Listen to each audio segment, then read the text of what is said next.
Шәхси эшмәкәр, баш хисапчы, төзелеш предприятиесе вәкилеме ул ведомство ара комиссия әгъзалары бурычлының статусына да яшенә дә карамый. Иң мөһиме кеше дәүләт алдындагы йөкләнмәләрен үтәргә тиеш. Бүгенге көндә физик затлар кеременә салынучы, милек һәм башка төр салымнар буенча нурлатыларның бурычлары миллионнар белән исәпләнә. На сегодняшний день по району где-то порядка 15 миллионов задолженности. По поручению президента Республики Татарстан мы создали межведомственные комиссии. По результатам работы нашей мы снизили задолженность на сегодня где-то на 3,2 миллиона рублей. А все-таки местные власти и, соответственно, местные структуры, они больше знают налогоплательщиков, и они оказывают в этом нам большое содействие. Татарстан Республикасы консолидацияләнгән бюджетына салымнар буенча бурычларны киметү максатында мондый очрашулар еш үткәрелә.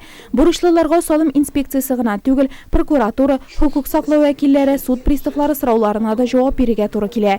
Алай гына да түгел, бурычларны түләр өчен конкрет сроклар куела. Шушы вакыт эчендә аларны капларга ашыкмаганнар алга таба да тыныч йоклый алмаячак дип кисәтә күзәтү органнары.